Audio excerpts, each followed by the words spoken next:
बहुत बढ़िया सी चर्चा भजन लेकर वीडियो लोगन के अच्छा लगी प्लीज वीडियो को लाइक कर दें, चैनल को सब्सक्राइब कर दें और शुरू से लास्ट तक अच्छे से सुनम तभी भजन अच्छा लगे। चलिए भजन सुनी। आटलिए छेड़ी सुगा बोले नमः शिवाय हो, आटलिया छेड़ी सुगा बोले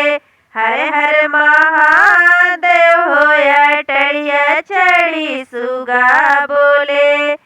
सुगना के बलिया बड़ी रे नीक लागे, सुगना के बलिया बड़ी रे नीक लागे, सब कुछ फीका लगे सखिए करायागे, सब कुछ फीका लगे सखिए करायागे,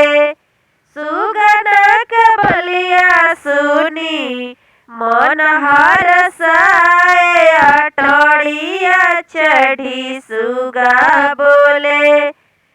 सुगना के बलिया सुनी मन हरसाए, अटड़िया चढ़ी सुगा बोले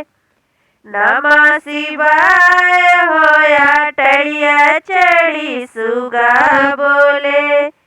हमहू कराइब सखी चरा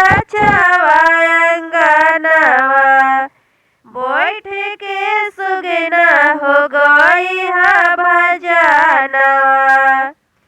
सुगना के भजन सुनी जिया जुराए हो, आटड़िया चढ़ी सुगा बोले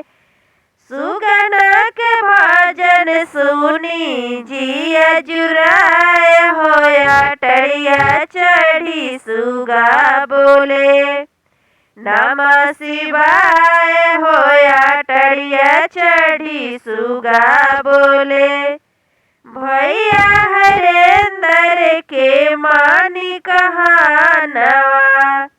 दाया और चर्चा कैनी कोई नी पर नामवा,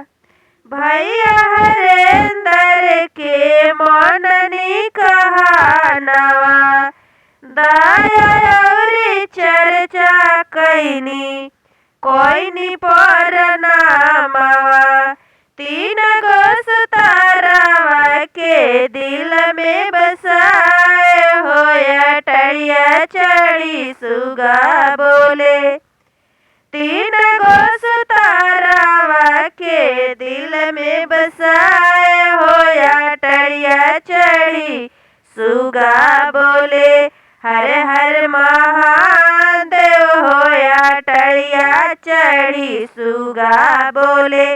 नमः शिवाय हो, आटड़िया चढ़ी सुगा बोले हर हर महादेव।